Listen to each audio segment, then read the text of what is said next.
کیا ہے؟ تیسری چیز یہ ہے کہ ہم آج یہ تہیہ کر لیں، آج یہ عزم کر لیں، آج یہ ارادہ کر لیں کہ انشاءاللہ ہم لوگ اس تعلیمی بیداری کے حوالے سے ایک پیغام لے کر کے جائیں کہ انشاءاللہ جب تک زندگی رہے گی ہم قرآن کو نہیں چھوڑیں گے، قرآن کو مضبوطی کے ساتھ پکڑ لیں گے۔ اور جوانوں اسی کو کہا کہ تسمع شاسترم پرماننتے کاریا کاریا ویوستتو، اس وقت تک آپ مکمل ایمان والے نہیں بن سکتے جب تک کہ آپ قرآن کو اور حدیث کو اپنا آدھار کا بنا لو، اور آدھار بنانے کے بعد اس کے مطابق زندگی گزارنے والے نہ بن جاؤ، اس وقت تک آپ مکمل اور کامل ایمان والے نہیں بن سکتے۔ اس لیے مکمل طریقے سے انشاءاللہ ہم لوگ قرآن کو حدیث کو مضبوطی کے ساتھ پکڑیں گے۔ یہ شاستراویدھی متسرجیہ ورتتے کانکارتہ تس سدھی مواپنوتی نہ سکھم نہ پرامگتی۔ اس منتر کے اندر یہ لکھا کہ جو ویکتی جو منش ایسا کرے گا، کیسا کرے گا؟ اپنی منمانی کی زندگی گزارے گا اس دنیا کے اندر، یعنی جو من میں آیا کر لیا، جو من میں ہوا کر لیا، جو نہیں آیا نہیں کیا، جو اس طریقے کی زندگی گزارے گا کیا ہوگا؟ یہ شاستراویدھی متسرجیہ ورتتے کانکارتہ تس سدھی مواپنوتی نہ سکھم نہ پرام گتی۔ جو ویکتی قرآن کو چھوڑ کر کے، حدیث کو چھوڑ کر کے اپنی اچھا سے اپنی منمانی کی زندگی گزارے گا وہ یہاں بھی کامیاب نہیں ہو سکتا، اور پران نکلنے کے بعد وہاں بھی کامیاب نہیں ہو سکتا۔ اس لیے قرآن کو پڑھنا پڑے گا اور حدیث کو پڑھنا پڑے گا۔ یہ ہمارے ہندو بھائیوں کی کتابوں کے حوالے سے میں آپ تک یہ پیغام دینے کی کوشش کر رہا ہوں۔ یہ شاستراویدھی یعنی جو شاستر کو چھوڑ کر کے، جو رگوید کو چھوڑ کر کے، جو اتھروید کو چھوڑ کر کے، جو ساموید کو چھوڑ کر کے، جو رگوید کو چھوڑ کر کے، جو بھاگوت گیتا کو چھوڑ کر کے، جو 18 پران کو چھوڑ کر کے اپنی اچھا اپنی منمانی کی زندگی گزارے گا وہ یہاں بھی کامیاب نہیں ہو سکتا اور وہاں بھی کامیاب نہیں ہو سکتا۔ ہم نے رگوید کو پڑھا ہی نہیں، رگوید کے اندر کیا لکھا؟ ہم نے اتھروید کو پڑھا ہی نہیں، اتھروید میں کیا لکھا؟ ہم نے ساموید کو پڑھا نہیں، ساموید میں کیا لکھا؟ ہم نے بھاگوت گیتا کو صحیح طریقے سے پڑھا نہیں کہ بھاگوت گیتا کے اندر کیا لکھا؟ تو ہم لوگ کامیابی کی دہلیز پر کیسے پہنچیں گے؟ اس لیے بابا باگیشور آپ کو رگوید پڑھنے کی ضرورت ہے، آپ کو اتھروید پڑھنے کی ضرورت ہے، آپ کو ساموید پڑھنے کی ضرورت ہے، آپ کو یجوروید پڑھنے کی ضرورت ہے، آپ کو 18 پران پڑھنے کی ضرورت ہے۔ کہیں پر نفرت کی بات نہیں کی گئی ہے، ہر جگہ محبت کی بات کی گئی ہے، عداوت کی بات کہیں نہیں کی گئی ہے، ہر جگہ محبت کی بات کی گئی ہے۔ انشاءاللہ ہم لوگ قرآن کے مطابق اور حدیث کے مطابق اپنی زندگی گزاریں گے انشاءاللہ ماشاءاللہ۔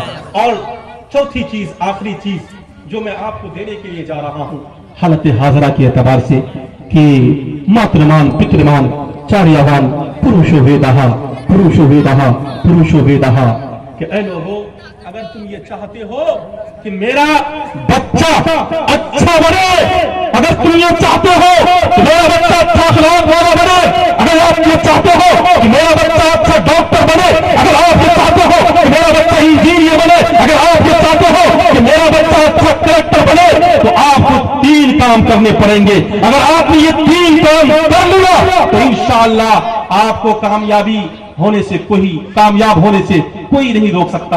انشاءاللہ ہم لوگ یہ 3 کام کریں گے انشاءاللہ۔ پہلا کام کیا کرنا ہے آپ لکھ لیجئے اگر آپ کے پاس ڈائری ہے۔ پہلا کام یہ کرنا ہے ماترمان، بچے کو اچھا بنانے میں ماں کی ضرورت پڑتی ہے۔ اگر ماں سن رہی ہے تو میری ماں آپ سنو، غور سے سنو، دل کے کانوں سے سنو، اس پیغام کو اپنے آنچل کے اندر باندھ لو۔ آپ نے اگر اپنے بچے کی نگرانی صحیح طریقے سے مکمل طریقے سے اگر آپ نے اپنے بچوں کی نگرانی نہیں کی، آپ کا بچہ کبھی سکسیسفل نہیں ہو سکتا۔ آپ کی نگرانی بچوں پر ضروری ہے، ماں کی نگرانی ضروری ہے بچے کو اچھا بنانے میں۔ دوسرے نمبر پر باپ کی نگرانی ضروری ہے۔ اگر باپ اچھا ہو، باپ اگر بچوں پر نگرانی صحیح طریقے سے کرتا ہو تو کیا ہوگا؟ ماترمان پترمان، تو وہ بچہ اچھا بنے گا۔ اور اگر باپ کی نگرانی نہ ہو، باپ صرف دہلی جائے، جا کر کے کما کر کے لائے، اپنے بچوں پر اور اپنی بیوی پر خرچ کرے، نگرانی نہ ہو تو بچہ کبھی کامیاب نہیں ہو سکتا۔ اس لیے لینا پڑے گا اپنے بچوں کی نگرانی، انشاءاللہ ہم خود کریں گے۔ آج سوشل میڈیا کا دور ہے، ایک 8 سال کا بچہ، ایک 9 سال کا بچہ نہ جانے موبائلوں